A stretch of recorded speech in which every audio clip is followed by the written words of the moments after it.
कार्यक्रम के पुण्यार्जक हैं व्रती श्राविका श्रीमती रत्नमाला जैन एवं सुपुत्र श्रीमान आदर्श जैन की पुण्य स्मृति में श्रीमती रेखा जैन, निशांत जैन, रोहित जैन, सुरभि जैन, तुषार जैन, शिल्पी जैन, अर्णव जैन, आरव जैन।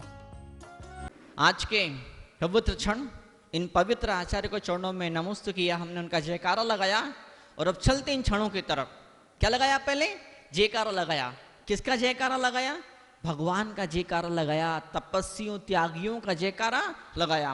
पंडित जी कितने विद्वान हैं, पंडित जी बहुत बहुत बहुत बहुत बड़े विद्वान हैं। पंडित जी को इतना सारा ज्ञान है कि कल्पना करो कि इतना ज्ञान इस दुनिया में, इस ब्रह्मांड में किसी को भी नहीं है, लेकिन फिर भी पंडित जी का जयकारा नहीं होगा। जयकारा किसका होगा? तपस्वियों का जयकारा होगा, त्याग का जयकारा होगा। तो त्याग मतलब क्या, वैराग्य मतलब क्या? हाँ, कुछ चीजें बड़ी अस्पष्ट भाषा होती है। जो भाषा जितनी ज्यादा स्पष्ट होती है ना, उसको समझने में उतनी ज्यादा गड़बड़ियां घोटाले होते हैं। तातशी लिखते हैं कि 5 अणुव्रत। अभी तक तो उन्होंने क्या बताया था? अभी तक तो उन्होंने शॉर्टकट में निपटा दिया था कि 5 अणुव्रत के नाम ये होते, क्यों वो डिटेल वो नहीं बता पाए थे। आप धीमे से डिटेल एक एक करके जब आपको मालूम छोटे बच्चे थे तो जैसी बहुत जोर से खतरनाक भूख लगती थी, जितना बच्चा छोटा उतनी जोर से भूख लगती है उसको, उतनी ज्यादा उसको भूख लगती है। और जैसे से बुढ़ापा आता भूख धीमे धीमे भूख कम होते चले जाती है। बताओ ऐसा होता है क्या? नहीं, 99% में ऐसा होता है, लेकिन 1% केस में ऐसा होता नहीं। किस परसेंट केस में ऐसा होता नहीं है? कि बच्चा बीमार हो तो उसे भूख नहीं लगने वाली है। अगर उसका मन कहीं और खेल कूद में, मोबाइल में, व्हाट्सएप में लगा है तो उसको भूख नहीं लगेगी। एहसास उसको नहीं होगा, भूख तो लगेगी पर उसका एहसास उसका नहीं होगा। भूख तो लग रही है, लेकिन जब दादाजी जो 80 साल के, जो 90 साल के, और उन्हें बराबर योगासन प्राणायाम किया है, हर रोज योगासन प्राणायाम किया है, उनका शरीर 100% स्वस्थ है, साथ में मानसिक रूप से 100% हट्टे कट्टे स्वस्थ हैं, तो उन दादाजी को बुढ़ापे में भी जोरदार भूख लगने वाली है। जोरदार भूख लगेगी। और जोरदार भूख कब लगेगी बताइए? जोरदार जैन धर्म के बात शब्दों में बात की जाए तो बूढ़ा आदमी भरपेट भोजन कर रहा, भरपेट अच्छे से हजम हो रहा है, तो शक्ति रहेगी, ताकत रहेगी, तंदुरुस्ती रहेगी। क्यों रहेगी? क्योंकि पुण्य का उदय है।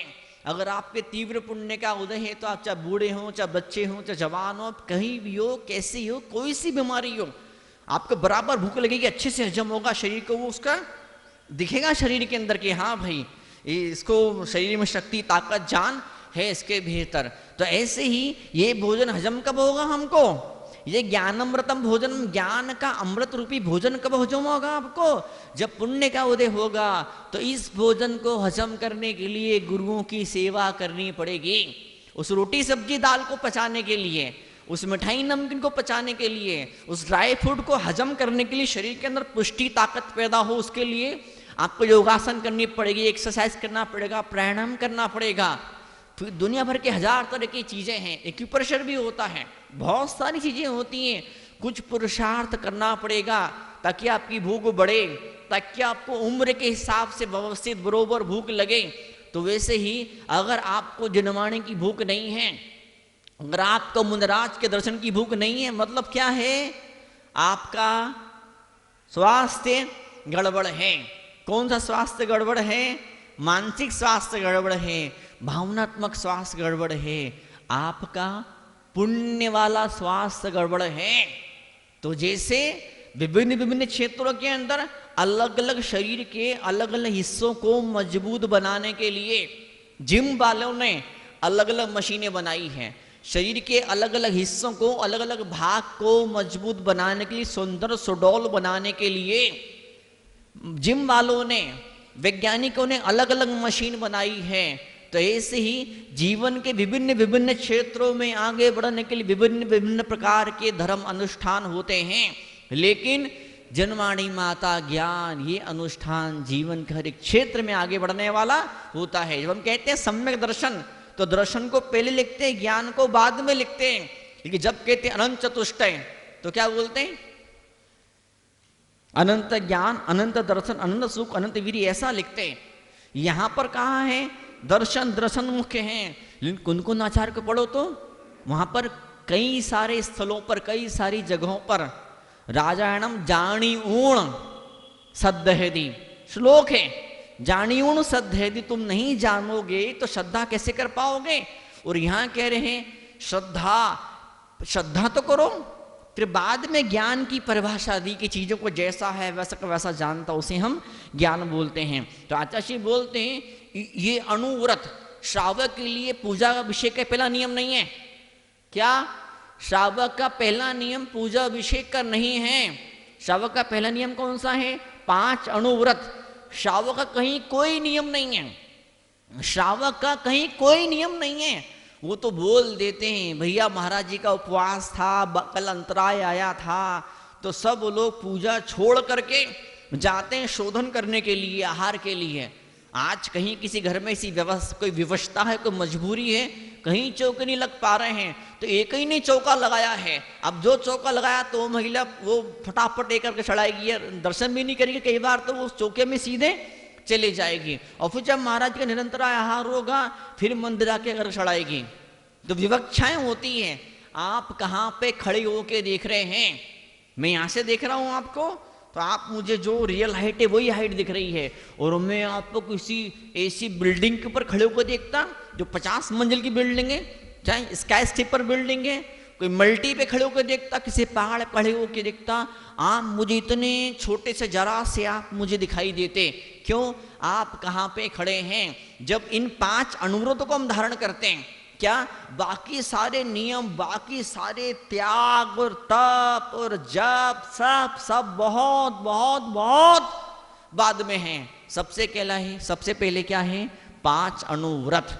अगर आप 5 अनुव्रतों को नहीं धारण करेंगे तो आपके सारे के सारे व्रत, तप, जप, धर्म, नियम सब बेकार हैं। हाँ, यहाँ पे ऐसा बोल रहे हैं आचार्य, यहाँ पर बोलते हैं ऐसा क्या? श्रावक का हिंसा का त्याग होता है। तो कौन सी हिंसा का त्याग होता है? आइए हम सुनते हैं। संकल्पात कैसे लिखा है? संकल्प पूर्वक, जानबूझ करके, उद्देश्य पूर्वक, इरादा पूर्वक, संकल्पात प्रत्कारित मन्नाध्योग त्रयस्य चरसत्वान। क्या है?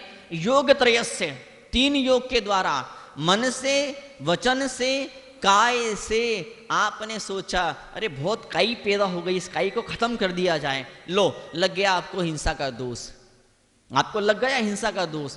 अरे बहुत जाले हो रहे हैं, जालों को साफ कर दिया जाए, लो लग गया हिंसा का दोष।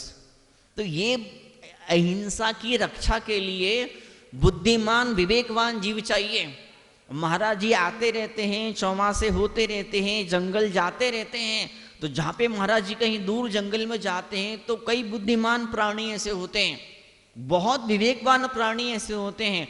हर साल महाराज जी हर चौमासे में यहाँ पे तो आएंगे, और अगर यहाँ पे घास उगने की चांस है तो पहले से कहीं कुछ इस तरह से व्यवस्था बनाई जाती घास न उग पाए। आप पे गेहूं में कीड़े पड़ गए और आप उन गेहूं को छान के उन कीड़ों को निकालेंगे तो कीड़े मरने ही वाले हैं। बारीक बारीक तिरुले है ना, तिरुले चावल में पड़ते उसे क्या बोलते हैं? लठ। चावल में पड़ने कीड़ों को क्या बोलते हैं?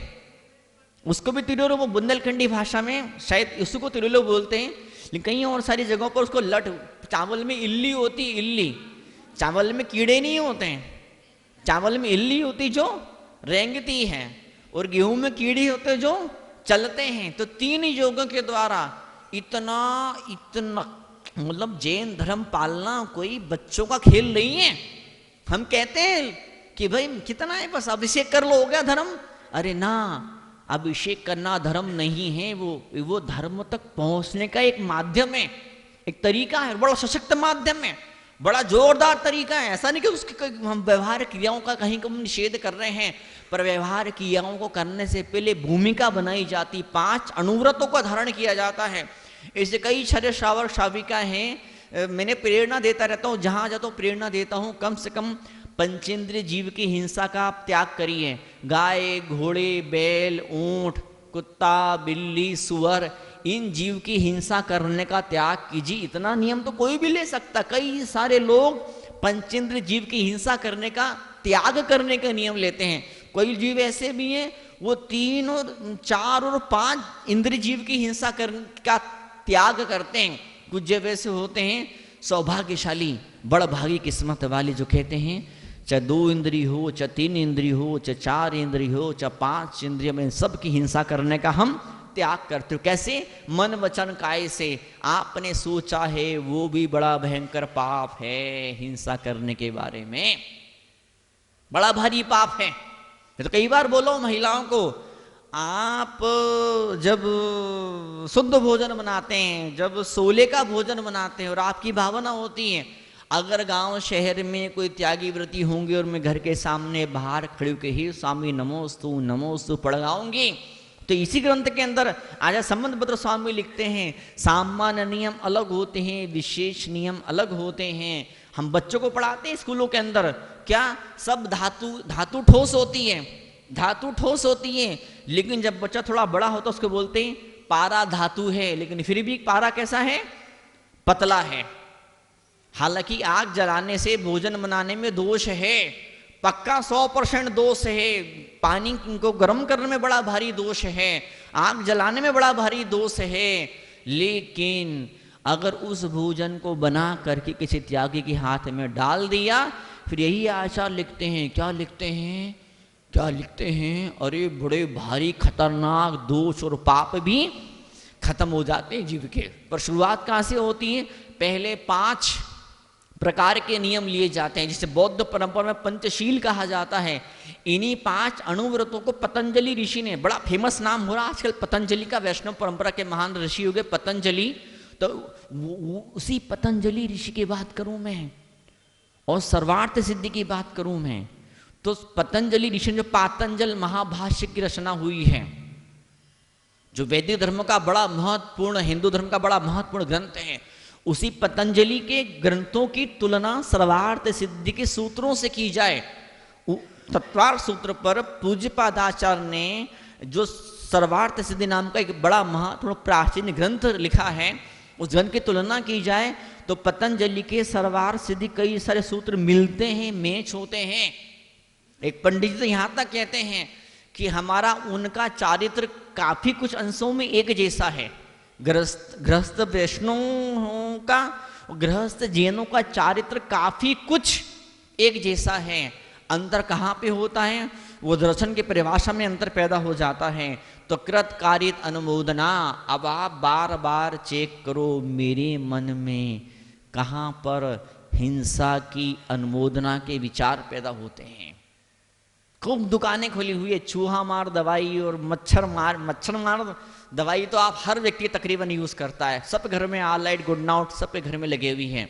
कुछ बुद्धिमान लोग हैं, कुछ बुद्धिमान बच्चे, उन्होंने क्या किया कि वो ऑल आउट का वो केमिकल निकाल दिया, और या फिर कहीं किसी ने यूज किया ऑल आउट तो वो उसका केमिकल खाली हो गया।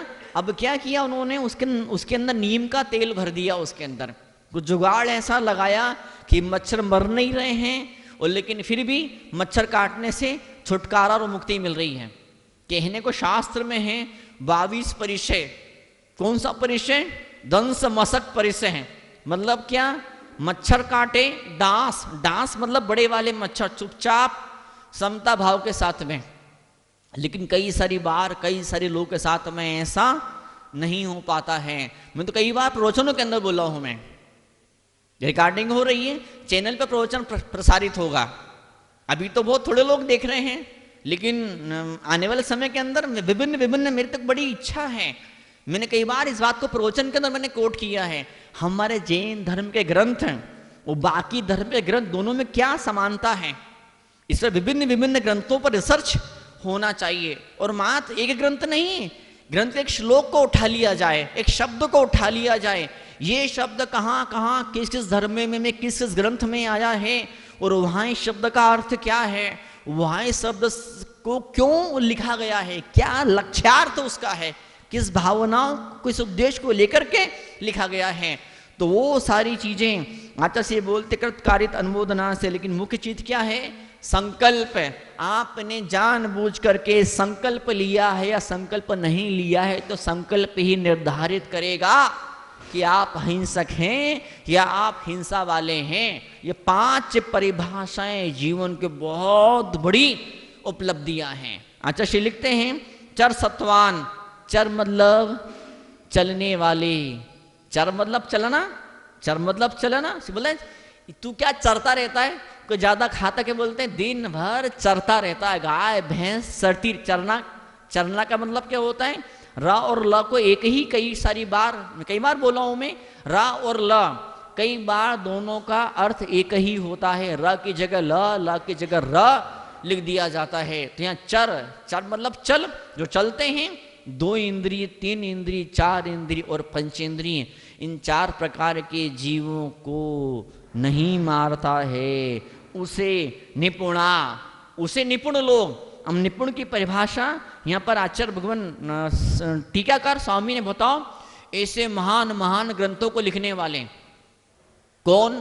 प्रभाचंद्र स्वामी आचार्य भगवान, ऐसे बड़े बड़े महान ग्रंथों को टीकाएं जिन्होंने करी है, वो प्रभाचंद्र स्वामी यहाँ पर निपुण शब्द का अर्थ लिखते हैं। जिन्होंने 5 पापों का त्याग किया है, उस त्याग में जो आगे बढ़े हैं, वो लोग, उनको निपुण शब्द से उपयोग किया है। आप भोजन बनाने में निपुण हैं, आप बात करने में निपुण हैं, आप पैसा कमाने में निपुण हैं, आप नाम कमाने में निपुण हैं, उनको निपुण नहीं बोला है। गृहस्थी लौकिक क्षेत्र में निपुण बोला जाता है। लेकिन ऐसे महान आचार्य संबंध भद्र स्वामी, वो लिखते निपुण मात्र वही है जैसे हिंसा और अहिंसा की समझ है। जैसे हिंसा अहिंसा का विवेक नहीं है, बोध नहीं है, समझ नहीं है, त्याग नहीं कर पा रहा है, ऐसा इंसान निपुण नहीं है। जिस दिन आप इसमें निपुण बनोगे, जिस दिन आप त्याग की परिभाषाओं को समझने में और जीवन में उतारने में निपुण बनोगे, उस दिन सच्चे अर्थों में आप निपुण कहे जाओगे, एक्सपर्ट। निपुण को अंग्रेजी में क्या बोलेंगे? एक्सपर्ट। इस कार्यक्रम के पुण्यार्जक हैं वृति श्राविका श्रीमती रत्नमाला जैन एवं सुपुत्र श्रीमान आदर्श जैन की पुण्य स्मृति में श्रीमती रेखा जैन, निशांत जैन, रोहित जैन, सुरभि जैन, तुषार जैन, शिल्पी जैन, अर्णव जैन, आरव जैन।